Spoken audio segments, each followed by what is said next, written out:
সর্বোচ্চ গুরুত্ব দিয়ে আপনাদের আপামর জনগণের কাছে আমাদের আবেদন পৌঁছে দিচ্ছি। সেটা হচ্ছে, আপনারা জানেন যে আমাদের দেশে বাজেট অধিবেশন চলছে, সংসদের 2 কক্ষে আজকেও আলোচনা চলছে। আমাদের দেশের অর্থমন্ত্রী, মাননীয় অর্থমন্ত্রী শ্রীমতী নির্মলা সীতারামন, উনি যে বাজেট উপস্থিত করেছেন সেই বাজেটের উপরে বিতর্ক চলছে। একটা দেশের বাজেট মানে সেই দেশের সেই বছরের অর্থনৈতিক গতি প্রকৃতি কোন দিকে যাবে, আমাদের দেশের ভবিষ্যতের 1 বছরের অর্থনৈতিক নির্ণায়ক শক্তি হচ্ছে বাজেট।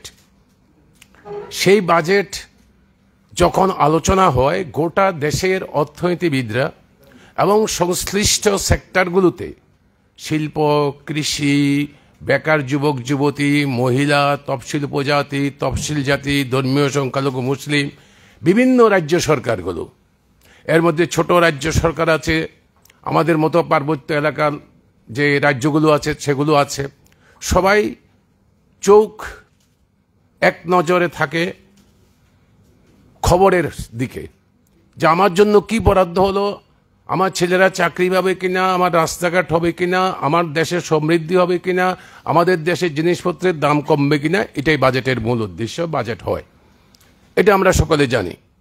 আমাদের দেশে যখন এই সবচেয়ে গুরুত্বপূর্ণ সংসদের এই আলোচনা চলছে, আমাদের দেশের প্রধানমন্ত্রী, মাননীয় প্রধানমন্ত্রী এখন বিদেশ সফরে ব্যস্ত। আমি এটা বলছি না কি বিদেশ সফরের কোনো গুরুত্ব নেই, অবশ্যই গুরুত্ব আছে, কিন্তু সময়টা বাছাই করার প্রশ্ন। যখন সরকার প্রধান, আপনারা জানেন যে এটা যতই বিজেপি নেতৃত্বাধীন জোট সরকার হোক না কেন, সরকার চালাচ্ছে 2 জন, নরেন্দ্র মোদী এবং অমিত শাহ। এখন প্রধানমন্ত্রী নিজে চলে যাচ্ছেন বিদেশে, সেই সময়ে এই বাজেট হচ্ছে, বিতর্ক চলছে। আমরা বামপন্থীরা 5টি দল আমরা বলেছি এই বাজেট উপস্থিত করার আগের দিন যে অর্থনৈতিক সমীক্ষা রিপোর্ট মাননীয়া শ্রীমতী সীতারামন যে উপস্থিত করেছেন, তাতে গোটা দেশের অর্থনীতিবিদরা এই বাজেট কি হতে পারে তার অনুমান ঠিক করে নিয়েছেন। সেই সমীক্ষার মূল বিষয় কি? সাধারণ মানুষের, সরকারের স্বীকৃতি, আমাদের বক্তব্য না, সাধারণ মানুষের ক্রয় ক্ষমতা কমেছে। আপনারা সংক্ষিপ্ত করার জন্য বলছেন, আমি সংক্ষিপ্ত শুধু পয়েন্টটাই বলছি। গ্রাম ও শহরের জিনিসপত্রের মানুষের ক্রয় ক্ষমতা কমে গেছে, ভোগ্য ব্যয় কমে গেছে। 3 নম্বর হচ্ছে বেকারত্ব গ্রাম এবং শহরে নিদারুণভাবে বেড়ে গেছে। এই সবগুলো নিয়ে অর্থনৈতিক সমীক্ষায় যে পূর্বাভাস দিয়েছে তার ভিত্তিতে কি ধরনের বাজেট হতে পারে অর্থনীতিবিদরা ভবিষ্যৎবাণী করেছিলেন। পরের দিন যখন বাজেট উপস্থিত করেন, হুবহুব সেই বাজেটের সঙ্গে মিলে গেছে। একটা দায়সারা গোছের, কোনো পরিকল্পনাবিহীন, কোন দিকে যেতে চায় আমাদের দেশের অর্থনৈতিক কোনো পরিকল্পনা নেই, একটা দায়সারাভাবে একটা বাজেট উনি উপস্থিত করেছেন। যাই হোক, আমরা 5টি বামপন্থী দল এই বাজেটের তীব্র বিরোধিতা করি। আমাদের এই বিরোধিতা শুধুমাত্র বিরোধিতা করবার জন্য নয়, আমরা বলেছি আমাদের মানুষদের কাছে, জনগণের কাছে আমাদের আবেদন, আমাদের সংসদ সদস্যরা সাধ্যমতো সংসদের অধিবেশনে আমাদের বক্তব্য উপস্থিত করবেন। আমরা বামপন্থী দলগুলো, আপনারা দেখেছেন 1 তারিখের পর থেকে আগরতলা শহর সহ ত্রিপুরার বিভিন্ন জায়গাতেও দেখেছেন যে আমাদের পার্টি সিপিআইএম এবং অন্য বামপন্থী পার্টিগুলো, বিভিন্ন শ্রমিক, কৃষক, মহিলা, যুবক, বিভিন্ন সংগঠনগুলো তাদের বক্তব্য তারা মানুষের কাছে উপস্থিত করেছেন, রাস্তায় মিছিল করেছেন, মিটিং করেছেন, সংবাদ মাধ্যমের কাছে বলেছেন। এটা আমাদের দায়িত্ব, আমরা বলবো। আমরা শুধু বাজেট প্রস্তাবের বিরোধিতা করছি না, আমরা একটা বিকল্প উপস্থিত করছি। এই বিকল্প বর্তমান ভারতবর্ষের এই যে অর্থনৈতিক দুরবস্থা চলছে, সে অর্থনৈতিক দুরবস্থার মধ্যে থেকে ন্যূনতম কিছু সুযোগ পাওয়ার জন্য দেশের জনগণের কাছে পৌঁছে দেওয়ার জন্য একটা বিকল্প প্রস্তাব আমরা 5টি বামপন্থী দল আমরা সংসদের ভিতরে সংসদের বাইরে আমরা জনগণের সামনে উপস্থিত করব। কি করেছে এই বাজেট? মূল ফোকাস আপনারা সংবাদ মাধ্যমে টেলিভিশনের মধ্যে আপনারা দেখেছেন, সেটা কি? এবং অর্থমন্ত্রী, মাননীয় অর্থমন্ত্রী নিজেও এর জন্য বাহবা কুড়াচ্ছেন কি, আমাদের দেশে যারা মাসে 1 লক্ষ টাকা আয় করেন তাদের কর ছাড় মুকুব ঘোষণা করেছে। হ্যাঁ, খুব ভালো কাজ করেছেন, আমরা বিরোধিতা করছি না, কিন্তু ভালো কাজ করেছেন।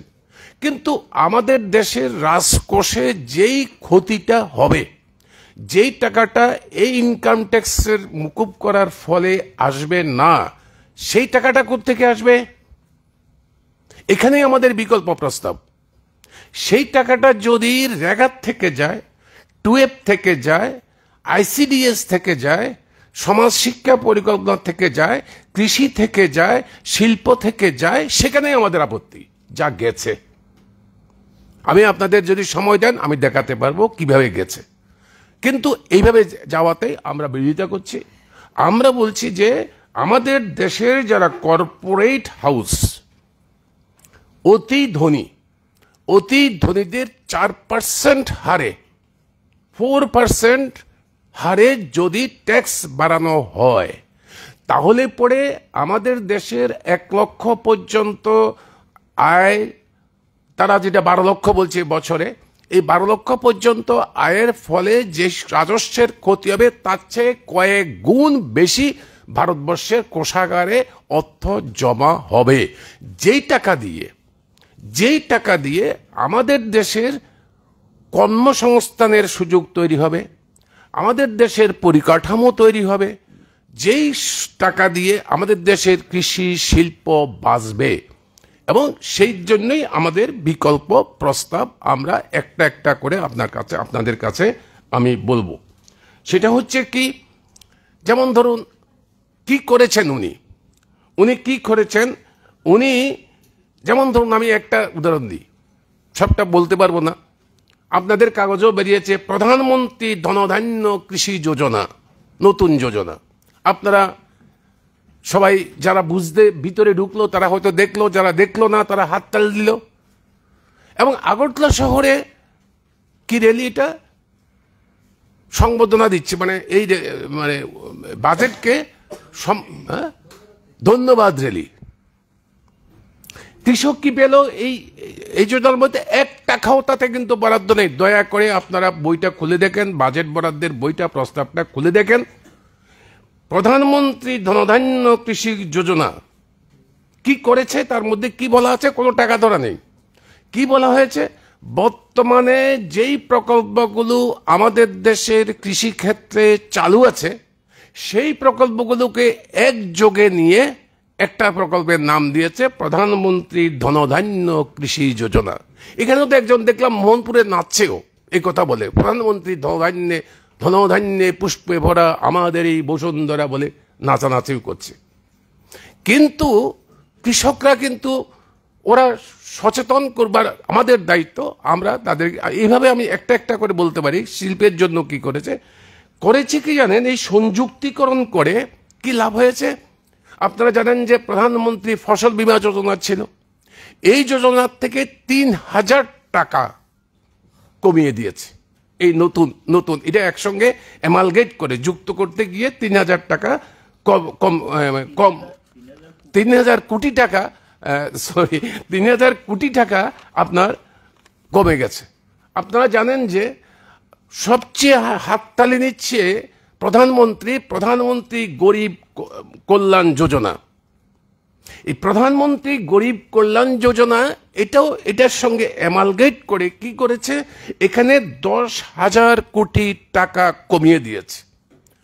সারে রসায়নের আপনার যদি দেখেন রসায়ন শিল্প, আপনার যদি বাজেট বরাদ্দ দেখেন, সেখানে সার উৎপাদনের এটাই হচ্ছে ক্ষেত্র, ওইখানে দেখবেন সারে ভর্তুকি কমিয়ে দিয়েছে।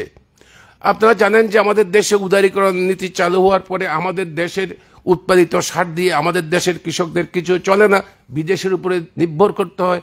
সারের অস্বাভাবিক দাম বেড়ে গেছে, ইউক্রেন যুদ্ধের পরে আমদানি খরচ অনেক বেড়ে গেছে। এই সমস্ত বিষয়গুলো আপনারা জানেন। কৃষি ও কৃষক কল্যাণ মন্ত্রক যেটা আছে, দপ্তর, ডিপার্টমেন্ট, এই ডিপার্টমেন্টের বাজেট বরাদ্দ 2.5% কমেছে। রসায়ন ও সার মন্ত্রকের বরাদ্দ 13% কমেছে। গ্রাম উন্নয়নের বাজেট বরাদ্দ আমি বলবো এটাই হচ্ছে এই বাজেটের সর্বোচ্চ বৈশিষ্ট্য। আপনারা দেখছেন আমাদের রাজ্যেও ওদিকে প্রধানমন্ত্রী ঘোষণা করেন একটা যোজনা, আবার মুখ্যমন্ত্রীর নামে একই রকম যোজনা একই যোজনার মধ্যে ঢুকিয়ে দিয়ে আপনি রোগী কল্যাণের কথা বলছেন, স্বাস্থ্যের কথা বলছেন, অমুকের কথা বলছেন, তমুকের কথা বলছেন। আর হসপিটালগুলো গিয়ে দেখেন। ওদিন আমি আইলেস হসপিটালে আমার নিজস্ব একটা কাজে গিয়েছিলাম, ওরা বলছে না, হবে না। ওই সমস্ত কার্ড দিয়ে আমি একটা রোগী নিয়েছিলাম, সেই রোগী দিয়ে হবে না, কারণ আমার অনেক টাকা বকেয়া দিচ্ছে না। তো আমি জাস্ট এটা বলার জন্য আমাদের দেশের রাজ্যের মানুষের কাছে যে যোজনা মুখ ভরা গাল ভরা প্রতিশ্রুতি দিলে চলবে না, রূপায়ণ কি হচ্ছে সেটাই আপনাদের দেখা দরকার। কি করছে? দ্বিতীয় বৈশিষ্ট্য কি? তৃতীয় বৈশিষ্ট্য হচ্ছে পাবলিক প্রাইভেট পার্টনারশিপ। সমস্ত সরকারি আধা সরকারি সংস্থাগুলো যেগুলো আছে সেগুলোর সমস্ত কিছু এখন প্রাইভেট পার্টনারশিপে প্রাইভেটদের কাছে দিয়ে যাচ্ছে। যেমন ধরুন এলআইসি 74% ভারত সরকারের ছিল, বাকিটা প্রাইভেট ছিল। এলআইসি নিজে এই টাকা দিয়ে ব্যবসা করে না, এই টাকা দিয়ে আমাদের দেশে রেল হয়, আমাদের দেশে শিল্প হয়, আমাদের দেশের মানুষের ঘরবাড়ি তৈরি করার জন্য যে প্রধানমন্ত্রীর যে প্রকল্প, এলআইসির টাকা, জলের জন্য যে টাকা এলআইসির থেকে টাকা দেয়। এলআইসি একটা রাষ্ট্রীয়কৃত সংস্থা। এই এলআইসির 100% শেয়ার বিদেশি বিনিয়োগে চলে যাচ্ছে। এইভাবে আমি এর বেশি আর এখানে বলবো না। এটাই আমাদের যে মানে প্রধান এই দিকে যাওয়ার জন্য চেষ্টা করছি। এই খরচটা সংকোচন হওয়ার ফলে, বিভিন্ন বাজেটের বরাদ্দটা সংকোচন হওয়ার ফলে কি হবে?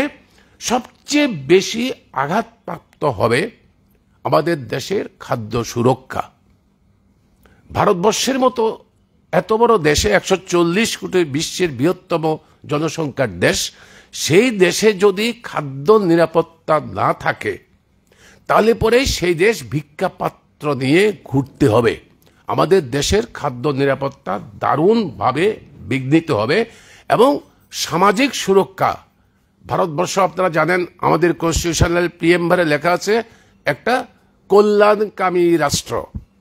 হ্যাঁ, সমাজতান্ত্রিক দরকার নেই, অ্যাটলিস্ট কল্যাণকামী রাষ্ট্র। এই কল্যাণকামী রাষ্ট্রের যে সামাজিক দায়বদ্ধতা, এই দায়বদ্ধতা হাত তুলে নিচ্ছে এই বাজেট। তার পরিষ্কার প্রমাণ দেখা যাচ্ছে এই বাজেটের এইগুলোর মধ্যে। আপনি কেন বলছি আমি এই যে সরকারের এইগুলো আমাদের যে খাদ্য সুরক্ষা, আমরা ভিক্ষার প্রার্থন নেব। কৃষকরা আন্দোলন করছে, তাদের যেই উপরে নতুন করে আরেকটা আইন, তাদের কৃষি পণ্য ব্যবসা বাণিজ্য, আগের 3টে আইনের কথা জানেন, চাপে পড়ে বাধ্য হয়েছে উইথড্র করতে, কিন্তু বাঁকা পথে অ্যাডমিনিস্ট্রেটিভ অর্ডার দিয়ে সেগুলোই চালু করেছে। এবং ফসলের দাম, ন্যূনতম সহায়ক মূল্য, C2+50% এগুলো স্বীকার করেনি, আইনসঙ্গত অধিকার দেওয়া হয়নি। উল্টো দিকে আরেকটা আইন পার্লামেন্টে উপস্থিত করার জন্য মন্ত্রিসভা সিদ্ধান্ত নিয়েছে ব্যবসা বাণিজ্যর করার জন্য। এখানে বহুজাতিক সংস্থার হাতে সবকিছু তুলে দিয়েছে। তো এই যদি করে তাহলে পরে আমাদের দেশের খাদ্য নিরাপত্তা বিঘ্নিত হবে। কি করতে হবে? আমরা বিকল্প প্রস্তাব আমরা বলেছি, C2+50% এনশিওর করো, কৃষকদের উৎপাদন খরচ কমাও, যেন আমাদের দেশের মাটিতে আমাদের দেশের কৃষকরা আমাদের দেশের 140 কোটি মানুষের ভোগ্য যে বস্তু সেই তা উৎপাদন করতে পারে, এবং গণবন্টন ব্যবস্থাকে সুরক্ষা করো, নিশ্চিত করো, গণবন্টন ব্যবস্থাতে ভর্তুকি দাও, সেই ভর্তুকি দিয়ে গণবন্টন ব্যবস্থার মধ্যে গোটা দেশে তা চালু করো, যাতে করে মানুষ বুভুক্ষ নিরন্ন থাকতে না হয়। এখন আসুন রোজগার। এটা খাওয়ার পরে এই বিষয়টা, খাবার আসবে কোত্থেকে রোজগার করতে না পারলে পরে? রোজগার কি করে হবে? সে আপনার ডাক্তার ইঞ্জিনিয়ার থেকে আরম্ভ করে একদম গ্রামের মানুষ পর্যন্ত। আপনারা লক্ষ্য করছেন সাম্প্রতিককালে যে করোনার সময়, করোনার আগে দেখেছি আমরা গ্রাম থেকে মানুষ শহরের দিকে ঝুঁকছে, আমাদের রাজ্য থেকেও মানুষ, এমনকি বিদেশে বড় বড় রাজ্যগুলোতে যেখানে কল কারখানা ইত্যাদি আছে সেখানে চলে যাচ্ছে। গ্রামে উদ্বৃত্ত শ্রমিক তৈরি হয়েছে, কৃষক কৃষি কাজ করতে চাইছে না, কৃষি লাভজনক নয়। করোনার সময় কি দেখলাম? উল্টা স্রোত। যেহেতু কারখানা বন্ধ হয়ে যাচ্ছে, কাজে কারখানাগুলোর থেকে গ্রামে এসে ভিড় করেছে। এখন গ্রামে কাহিল অবস্থা, একদিকে কৃষকের দুরবস্থা, আরেক দিকে এই বাড়তি শ্রমিক গ্রামে কাজ পাচ্ছে না। গ্রামে যদি তাদের কাজের ব্যবস্থা করতে না পারেন, তাহলে পরে তারা কোথায় যাবে? না শহরে কাজ, না গ্রামে কাজ। গ্রামের কাজের কি হয়েছে? গ্রামীণ রোজগার যোজনা দীর্ঘ লড়াই সংগ্রামের ফল। আমরা বামপন্থী পার্টিগুলো বাইরে থেকে সমর্থন করে কংগ্রেসের সরকার রেগা আইন চালু করেছিল। রেগা শুধু অনেকের ঠাট্টা উপহাস করে।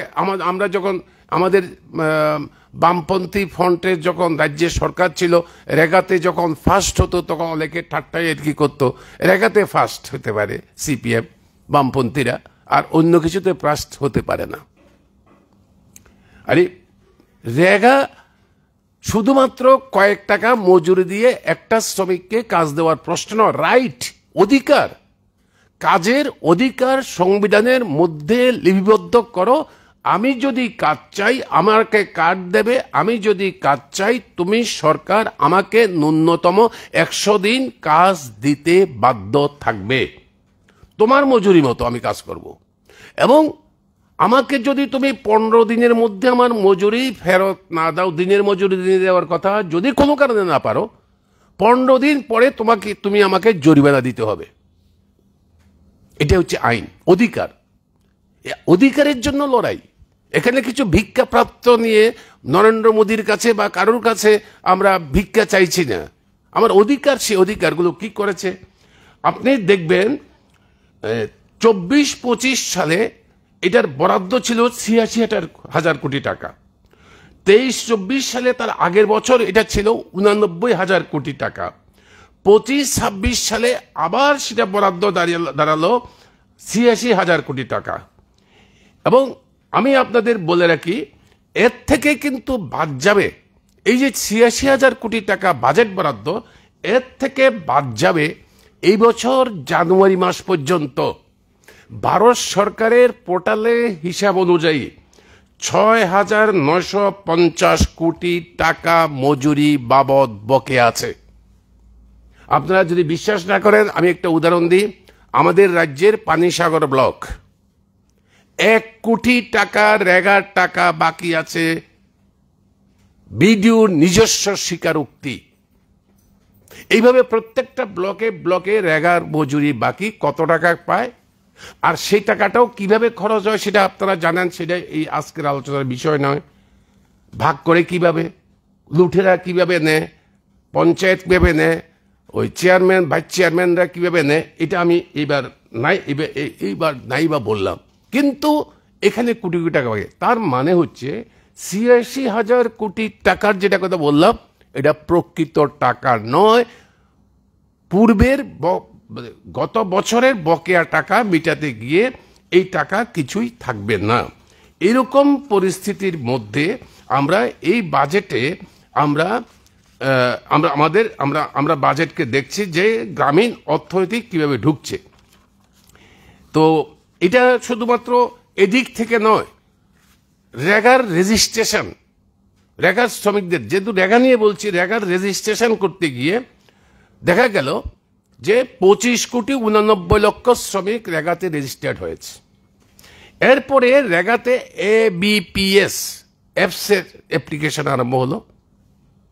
আমাদের প্রধানমন্ত্রী তো মানে কারিগরি দক্ষতায় বিশেষজ্ঞ, আজকেও মিটিং করছেন AI নিয়ে ফ্রান্সে, আর্টিফিশিয়াল ইন্টেলিজেন্স নিয়ে।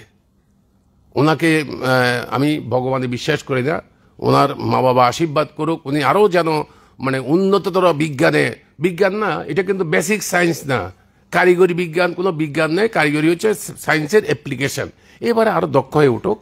কিন্তু ওনার কল্যাণে কি হয়েছে, রেগার শ্রমিকরা ABPS করার পরে নথিভুক্ত হয়েছে 17,37,00,000, যা ছিল 25,89,00,000।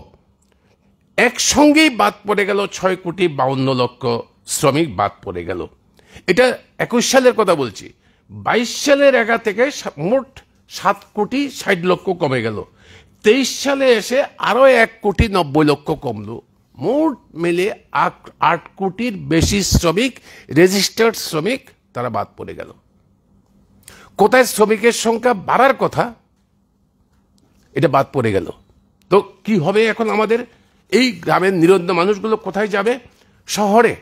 অনুরূপভাবে যদি শহরের আয়ের সোর্স বাড়াতে হয়, শহরে রোজগার যোজনা, এরকম যারা নিরন্ন কাজের অভাবে ঘুরছে সেই সমস্ত মানুষকে কাজ দেওয়ার জন্য এই ধরনের যোজনা চালু না করতে পারলে পরে শহর থেকে আবার গ্রামের দিকে যাবে, গ্রাম থেকে শহরের দিকে আসবে, এইভাবে ভবঘুরের মতো তারা ঘুরবে। কাজেই এটা কোনো নীতি হতে পারে না। শহরের মধ্যে এই ধরনের আমাদের বিকল্প প্রস্তাব হচ্ছে, শহরের মধ্যে এই ধরনের প্রকল্প তোমাদের চালু করা দরকার। একই সঙ্গে আপনি দেখবেন যে আমাদের এই সময়টার মধ্যে আমাদের শুধুমাত্র এই ক্ষেত্রে নয়, বেকার যুবক যুবতীর যে কর্মসংস্থান, যেহেতু বেকারির কথা বলা হচ্ছে, 14 সালে আমরা শুনেছি বছরে 2 কোটি বেকারের চাকরি। ত্রিপুরায় শুনেছি 18 সালে ঘরে ঘরে রোজগার, 50,000 সরকারি চাকরি প্রথম বছরে। আর এখন এসে সেই বেকারি কোথায় দাঁড়িয়েছে? এটা কি মামলা করবেন? উনি বলেছেন, প্রধানমন্ত্রী বলেছেন, লিখিতভাবে দিয়েছেন, কাগজে দস্তখত করে কংগ্রেস দল বলেছে 50,000 চাকরি দেবে প্রথম বছরে। এখন তো 8ম বছর চলছে। এখন যে চাকরি দিচ্ছেন, এই কারা পাচ্ছে চাকরি, তার তালিকার কোথায়? তালিকাটা দিন না। আমি তালিকার কথা কেন বলছি জানেন? ওরা দিচ্ছে না আমি বলছি না, যারা দিচ্ছে সন্দেহ করছে, অনেকে বলছে, এবং এটা প্রমাণিত সত্য, আগের বারে যা দিয়েছে, ওই দিন বিবেকানন্দ ময়দানে যেই চাকরি মেলা করলো, কারা চাকরি পেয়েছে? সোশ্যাল মিডিয়ায় ভাইরাল হয়ে গেল কি বহিরাজ্যের লোকরা চাকরি পেয়েছে। কোন চাকরি? Group D, group C. Group D, group C ত্রিপুরার ছেলে মেয়ে চাকরি করতে পারে না, যোগ্যতা নেই। কেন বহিরাজ্যের ছেলে মেয়ে চাকরি করবে? আমি আজ পর্যন্ত আমার নজরে পড়েনি, আপনাদের যদি নজরে পড়ে থাকে ভালো।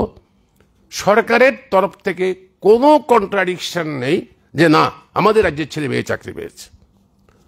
অসুবিধা কি? তালিকাটা দিয়ে দিতে হয়, তাদের ঠিকানাটা দিয়ে দিলে হয়। তারা কোন ভাগ্যবান ব্যক্তিরা যারা চাকরি পেয়েছেন, তারা চাকরি পাক, আমাদের কোনো আপত্তি নেই, চাকরি পাক। কিন্তু কথা রাখছে না, অসংখ্য শূন্য পদ পড়ে রয়েছে। স্কুলগুলোতে শিক্ষক নেই, গ্রামগুলোতে BLW নেই, গ্রামগুলোতে পঞ্চায়েত সেক্রেটারি নেই, এই সমস্ত চলছে, কেউ দেখবার মতো নাই, অফিসগুলো খালি যাচ্ছে। স্বাস্থ্যক্ষেত্রে আরো ভয়াবহ অবস্থা। শুনেছি স্বাস্থ্যক্ষেত্রে কিছু কর্মী নিয়োগ হয়েছে, ডাক্তার নয়, কিছু কর্মী নিয়োগ হয়েছে, তবু ভালো। যদি মেশিনপত্র, যন্ত্রপাতি, পরীক্ষা নিরীক্ষা ইত্যাদি কিছু চলতে পারে, এরা কবে কিভাবে পেয়েছে? আমাদের বক্তব্য হচ্ছে সরকার মানুষের কাছে, তার দায়িত্ব হচ্ছে এগুলো মানুষের কাছে পরিষ্কার পরিচ্ছন্ন করে এগুলো বলা। কাজেই এগুলো সরকার লুকিয়ে রাখছে। ভয়াবহ বেকারি তৈরি হয়েছে। এর মধ্যে আমাদের দেশে চাকরির অভাবে পড়ে চাকরি না পাওয়ার ফলে আমাদের দেশ থেকে বিদেশে চলে যাচ্ছে। ওই দিন আমেরিকার মানে মালবাহী জাহাজে, সামরিক বাহিনীর মালবাহী জাহাজে করে পাঞ্জাব হরিয়ানা বিশেষ করে ওই সমস্ত জায়গার লোকদের ফেরত পাঠালো। এইভাবে ট্রাম্প প্রশাসন আরও লোক ফেরত পাঠাবে। আমাদের দেশের বিভিন্ন শ্রমিকরা বা টেকনোক্র্যাটরা যারা বাইরে কাজ করছে তাদেরকে সবাইকে ফেরত পাঠালে পড়ে ভারতবর্ষের কি অবস্থা হবে চাকরির বাজারে, বিশেষ করে রোজগারের বাজারে, এটা ভাবতেও মানে এখন এই হয়। এই বাজেট কি করেছে? এই বাজেটে চাকরির জন্য কোনো নির্দিষ্ট বরাদ্দ থাকে না। ইনফ্রাস্ট্রাকচার ডেভেলপমেন্টের জন্য, শিল্পের ডেভেলপমেন্টের জন্য টাকা বরাদ্দ থাকে। শিল্প মানে সেখানে কাজ কর্মসংস্থানের সুযোগ, পরিকাঠামো উন্নয়ন মানে চাকরির সুযোগ। এখানে কোনো টাকা বরাদ্দ কমে গেছে, বরঞ্চ শিল্প যা ছিল সেই শিল্পগুলো বন্ধ হয়ে যাচ্ছে, ঢুকছে এখন বাইরের। এই তো আমরা এখানে, আমি জানি না, একটা বিলাসবহুল হোটেলের মধ্যে আমরা মেলা করল, আমাদের সরকার এখানে রাজ্যের সরকার মেলা করলেন ইনভেস্টমেন্টের জন্য। বহিরাজ্য থেকে প্রাইভেট ইনভেস্টমেন্ট পাঠাও। হ্যাঁ, পাঠাতে হবে, ভালো। কত টাকা কার্যকরী হবে? যা তো ছিল ওই জুট মিল, অল্প কিছু ছিল, ওই যে আপনার এখানে নারামেক, তারপরে আপনার এখানে বুজ্জংনগর বন্ধ হয়ে যাচ্ছে। আমাদের যে উত্তর পূর্বাঞ্চলে শিল্প করার জন্য যে সাবসিডি, এটা নিয়ে পালিয়ে যাচ্ছে। আমি ডক্টর সাহাকে আমার বিনম্র অনুরোধ, আপনি পরিকাঠামো উন্নয়ন করুন। সরকারি বিনিয়োগ কোথায়? আপনি বেসরকারি বিনিয়োগের কথা বলছেন। বেসরকারি বিনিয়োগ তখনই হবে, ব্যবসা করবার জন্য, আরো টাকা আসবার জন্য তারা তখনই করবে যখন সরকারি বিনিয়োগ থাকবে, তখনই বেসরকারি বিনিয়োগও আরো বাড়বে। উনি বলেছেন স্বাস্থ্য এবং শিক্ষাতে বিনিয়োগ করবেন। আমাকে বলুন দেখি, গত 8 বছরে বিজেপি জোট সরকারের রাজত্বে, মথার সরকারের রাজত্বে কটা স্কুল হয়েছে সরকারি? কটা হাসপাতাল হয়েছে? এইমস কি হয়েছে? সরকারি কোনো পরিকাঠামো, সরকারি কোনো স্বাস্থ্য পরিকাঠামো, স্কুলের, বিশ্ববিদ্যালয়ের কোনো পরিকাঠামো হয়নি। যাই হচ্ছে তাও প্রাইভেট। ওখানে কি চাকরি হবে? কারা চাকরি পাবে? এই রাজ্যের ছেলেমেয়েরা চাকরি পাবে বা সুযোগ পাবে, এই গ্যারান্টি আপনি দিতে পারেন না। এরা ব্যবসা করতে আসবে। কাজে আমাদের অনুরোধ কি, এই বাজেটের মধ্যে কেন বলছে কথা, সরকার তার বাজেটে পরিকাঠামো ইত্যাদি ক্ষেত্রে বিনিয়োগ বাড়াও এবং কর্মসংস্থানের সুযোগ সৃষ্টি করো। একইভাবে রাজ্যগুলোকে টাকা দাও, শেয়ার অফ ট্যাক্সেস, রাজ্যগুলোকে টাকা দাও, যাতে করে রাজ্যগুলো তার পরিকাঠামো উন্নয়নের জন্য টাকা ঢালতে পারে। এটা যদি হয়, শিক্ষিত থেকে অর্ধশিক্ষিত বা অশিক্ষিত সবারই কর্মসংস্থানের সুযোগ হবে। তখনই বিদেশি শিল্পপতিরাও, আমাদের দেশের না, বিদেশি শিল্পপতিরাও আমাদের রিসোর্স, আমাদের শ্রমশক্তিকে, যেখানে কাঁচামাল আছে, যেখানে শ্রমশক্তি আছে, শিল্পপতি সেখানে যাবে, আমাদের শ্রমশক্তিকেও নেওয়ার জন্য ওরা আসবে। কিন্তু এই পথে ভারত সরকারের বাজেট নয়, এই পথে ভারত সরকারের বাজেট হাঁটছে না। কি করছে এই বাজেটের মধ্যে? আপনারা অবাক হয়ে যাবেন। এই বাজেট মূল্য বৃদ্ধি কমানোর পরিবর্তে আপনার এরা এমন অবস্থা তৈরি করেছে, আপনার আইসিডিএস হতে আরম্ভ করে এই যে স্কিমের বিভিন্ন শ্রমিক, ভারত সরকারের স্কিম, রাজ্য সরকারের স্কিম, ওদের জন্য তো টাকা বরাদ্দ থাকবে।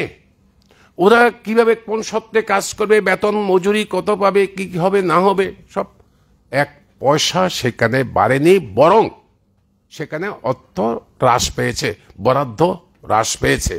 এইভাবে আমাদের মিড ডে মিল পরিকল্পনাগুলোতে কারা খায়? বড় লোকের ছেলে মেয়েরা খায় না, গরিবের ছেলে মেয়েরা স্কুলে এখন যাচ্ছে না, স্কুল ছাড়াই হয়ে যাচ্ছে। এবং এইভাবে ওইখানে আপনার ICDS থেকে আরম্ভ করে বিভিন্ন স্কিমের যে শ্রমিকরা, এই শ্রমিকরা, কর্মচারীরা, মহিলারা, আরেকটা জিনিস লক্ষ্য করবেন, আমাদের দেশের উপজাতি, তফসিল জাতি, ধর্মীয় সংখ্যালঘু, এদের জন্য বাজেটের যে সুযোগ সুবিধা 1 ইঞ্চি তাতে বাড়েনি, বরঞ্চ তাদের প্রতি নজর না দিয়ে অবহেলা করা হচ্ছে।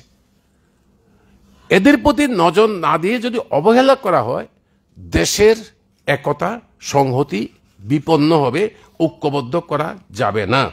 এই জন্যই আমরা আপনাদের মাধ্যমে আমাদের এর কাছে আমরা বলবো যে আসুন আমরা এই প্রতিবাদ জানিয়ে আমরা বামপন্থী দলগুলো আমরা একসাথে আমরা ভিন্ন ভিন্নভাবে আমরা মিছিল মিটিং করেছি। আপনাদের ডাকার মূল উদ্দেশ্য হচ্ছে এই বাজেটের অন্যান্য আরো অনেকগুলো বিষয়, সেই বিষয়গুলোকে নিয়ে জনমত তৈরি করবার জন্য আমরা জনমত তৈরি করতে পারি। আমাদের সংসদ সদস্যরা পার্লামেন্টে তার বিকল্প প্রস্তাব উপস্থিত করতে পারে। আমরা বিকল্প প্রস্তাব উপস্থিত করে জনমত আদায় করার জন্য আগামী 14 তারিখ, এই মাসের 14 তারিখ শুক্রবার আগরতলাতে আমরা গণ অবস্থান করব। বিকেল 3:30 থেকে 5:30 পর্যন্ত আমরা গণ অবস্থান করব। শকুন্তলা রোডে আমরা গণ অবস্থান করব। আপনাদের কাছে আমাদের অনুরোধ, আপনারা সেই গণ অবস্থানে আসবেন। আপনাদের মাধ্যমে আমাদের মানুষদের কাছে, আপামর জনসাধারণের কাছে আমাদের আবেদন থাকবে, আপনারাও এই গণ অবস্থানে সামিল হন, আমাদের বক্তব্যকে যাচাই করুন এবং সরকারের উপরে চাপ সৃষ্টি করুন, সরকার যেন জনমুখী কিছু কর্মসূচি নিতে পারে। তা না নিলে পরে মানুষ তাকে প্রত্যাখ্যান করুন, তার জন্য আপনাদের মাধ্যমে আমাদের আবেদন। আমি এই কথাগুলো বললাম, আমাদের বন্ধুরা যারা আছে তারা সংযোগ করতে পারে। আমি এই কথার সঙ্গে শুধুমাত্র একটা জিনিস যোগ করতে চাই, আমাদের এডিসি এলাকাতে, উপজাতি অধ্যুষিত এলাকাতে অবস্থা খুবই খুবই খারাপের দিকে যাচ্ছে। 4 বছর হয়েছে এডিসিতে ত্রিপুরা মোথার নেতৃত্বে পরিচালিত হচ্ছে, ওরা নির্বাচনে জিতেছে, বিরোধী দল বিজেপি। এই 4 বছরের মধ্যে উপজাতি এলাকায় একটা পানীয় জলের নলকূপ বসেনি, একটা প্রাইমারি স্কুল করেনি। এগুলো কিন্তু ট্রান্সফার অফ সাবজেক্টের মধ্যে আছে, ওদের অধিকার। 1 ইঞ্চি রাস্তা হয়নি, দুর্বিষহ অবস্থার মধ্যে উপজাতি এলাকা আছে। Greater Tripura land, constitutional solution. আমরা মন্ত্রিত্ব চাই না, মন্ত্রিত্ব থেকে লাভ কি? কোথায় এখন তো খোদ মন্ত্রিসভার মেম্বার। আর আপনার এই ট্রাইবেল ছেলেগুলো বহিরাজ্যে আছে, 1 পয়সা এখন স্টাইপেন্ডটা বন্ধ, যা স্টাইপেন্ডটা তাদের স্বীকৃত, যে অধিকারগুলো স্বীকৃত, শুধু টাকা পয়সার কথা নয়। 4 বছর হয়েছে এডিসি ভিলেজ কমিটির কোনো নির্বাচন নেই। কি বক্তব্য ত্রিপুরা মোথা আপনাদের সরকারের? না আমরা তো ক্যাবিনেট যদি আপনাদের কথা না শুনে আপনারা সেই ক্যাবিনেটের মধ্যে 2 জন মন্ত্রী পাওয়ার জন্য বসে আছেন, কিছু সুযোগ সুবিধা পাওয়ার জন্য বসে আছেন। আসল চরিত্র ট্রাইবেল এলাকাতে উন্মোচিত হয়ে যাচ্ছে। আপনাদের মাধ্যমে আমাদের আবেদন ত্রিপুরার উপজাতি জনসমষ্টির কাছে, যারা কনস্টিটিউশনাল সলিউশন, গ্রেটার ত্রিপুরা ল্যান্ডের কথা বলেছিল, তারা এমনকি তাদেরকে একটা ভোটের অধিকার পর্যন্ত দিতে রাজি না। 4 বছর হয়ে গেল, ভিলেজ কমিটি ইলেকশন করলো না, একটা কিছু করলো। যা টাকা পয়সা যাচ্ছে সেই টাকা পয়সা ওদের মধ্যে ভাগ হয়ে যাচ্ছে। কি চেয়ারম্যান, কোনো কাজ নেই, কিন্তু chairman, vice chairman, deputy chairman, তাদের বেতন ভাতা আছে প্রত্যেক পঞ্চায়েতে। তো এই যদি চলে, লুটের রাজত্ব চলবে। এই লুটের রাজত্বের মধ্যে আমাদের উপজাতি জনসমষ্টি দুর্বিষহ অবস্থার মধ্যে আছে। এই দুর্বিষহ অবস্থার থেকে পরিত্রাণ চাই। আমরা একই সঙ্গে এই কথাগুলো আমরা বলবো। না এরা কইব কিছু একটা বিষয়, ধন্যবাদ রেলি করছেন, না রাখবো না, আমার এমনিতে ধন্যবাদ রেলি যারা করছেন শাসক দল, তাদের উদ্দেশ্যে একটা বক্তব্য, এই যে বাজেটটা হলো, একটু বলেছেন 7 বছরে তো হয়েছে সরকার, রেল বাজেটটা কিন্তু আগে সেপারেট বাজেট হতো, এখন এটা জেনারেল বাজেটের সঙ্গে যুক্ত করে দিয়েছে। এই বাজেটটার মধ্যে তাদের উদ্দেশ্যে প্রশ্ন, কেন সরকার বা তাদের দল একবারের জন্য বলেন না 2008 সালের সেপ্টেম্বর মাসে ত্রিপুরা রাজ্যে রেল চালু হয়েছে, 17 বছর হয়ে গেছে প্রায়। তাহলে এই টাইমটার মধ্যে এখন ধর্মনগর যেতে 4.5 ঘন্টা, কখনো 5 ঘন্টা, কখনো 4 ঘন্টা মিনিমাম, কিন্তু এটা হওয়ার কথা না, 2 ঘন্টা থেকে 2.5 ঘন্টা যাওয়ার কথা। ডুয়েল গজ করার জন্য শুরু থেকে কিন্তু এই বক্তব্যটা ছিল যে ডুয়েল গজ করো, কিন্তু একটা পয়সা এই বাজেটে কি আছে যে ডুয়েল গজের জন্য সার্ভে করা বা কাজটা শুরু করা নাই।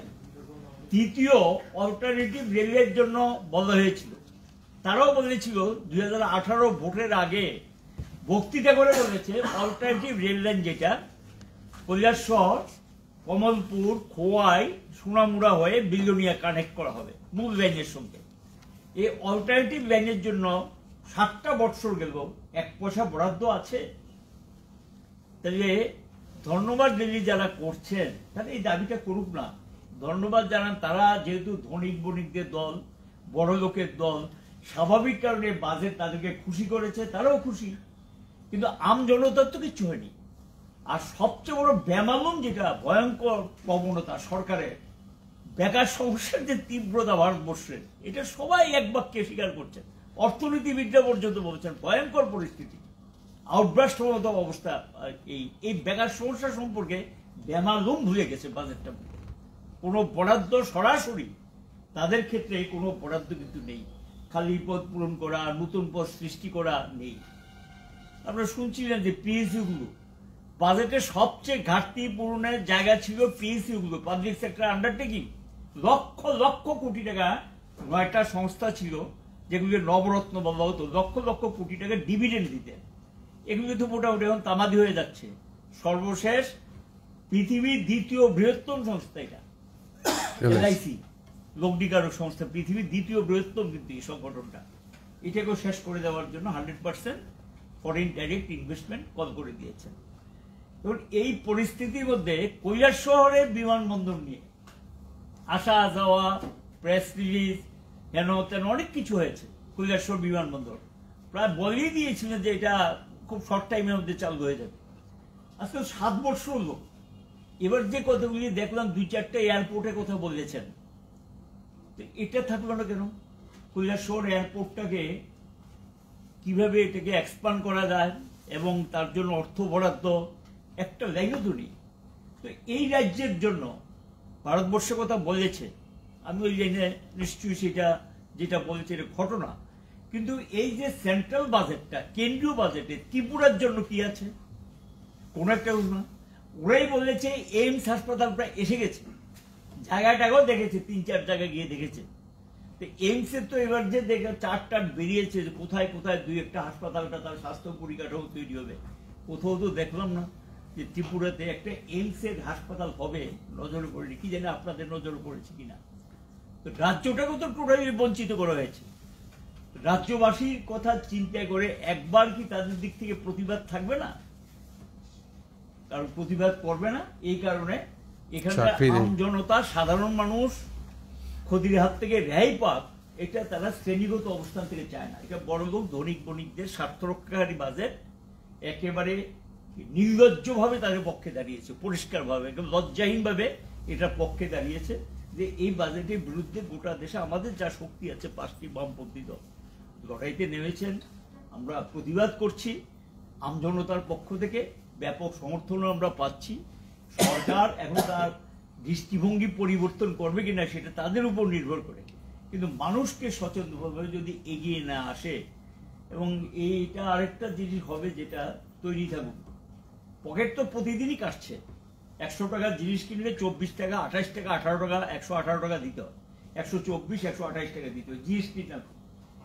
এখন কিন্তু কাউন্সিলে ডেট করছে ওই যে ঘাটতি, আমজনতা পকেট কাটার জন্য আবার প্রস্তুতি নিচ্ছে এবং সেখানে গিয়ে আবারও পকেট কাটার জন্য প্রস্তুতি নিচ্ছে ঘাটতিটা পূরণ করার জন্য। বড় লোকদের দিয়ে দিয়েছেন, সাধারণ মানুষের পকেট কাটার জন্য তৈরি হচ্ছে। এখানে বল, এখানে কোন আছে তো চলছে। আমরা যে কেন্দ্রীয় সরকার গত কিছুদিন আগে মানে 1 ফেব্রুয়ারি যে বাজেট পেশ করেছে, কেন্দ্রীয় বাজেট, এই বাজেটে আমরা একটা জিনিস লক্ষ্য করেছি, বিশেষ করে উচ্চশিক্ষা ক্ষেত্রে কোনো বরাদ্দ বৃদ্ধি করা হয়নি। গতবারের তুলনায় আরও বরাদ্দ কমানো হয়েছে, বিশেষ করে ইউজিসি, ইউনিভার্সিটি গ্র্যান্টস কমিশন, এবং IIM, Indian institute of management, এছাড়া AICTE, সবটি ক্ষেত্রে, সব শিক্ষা ক্ষেত্রে এবং বিদেশে যে শিক্ষার ক্ষেত্রে বাড়ানোর জন্য যেসব বাজেট করা হয়েছে, সব বাজেট গতবারের তুলনায় অনেক কমানো হয়েছে। আমরা শুধু আমাদের পূর্ববর্তী বক্তা একটু আগে বলেছেন যে বিরোধিতার জন্য আমরা বিরোধিতা করছি না, আমরা এই কারণে বিরোধিতা করছি, এই বাজেট সাধারণ মানুষের জন্য কি হয়েছে, শিক্ষা, স্বাস্থ্য, কৃষিক্ষেত্রে কি উপকার হয়েছে, কোনো উপকারে আসেনি। এবং দ্রব্যমূল্যের উপর কোনো হাত দেয়নি তার। দ্রব্যমূল্য দিন দিন বেড়ে চলছে, যেখানে মানুষের ক্রয় ক্ষমতা একেবারে কমে যাচ্ছে। এর বিরুদ্ধে প্রতিবাদ করার জন্য আজকে আমরা এখানে 5টি বামপন্থী দল আপনাদের মাধ্যমে আপামর জনগণের কাছে খবর পৌঁছানোর জন্য আমরা এখানে একমত হয়েছি এবং সাংবাদিক সম্মেলনে মিলিত হয়েছি।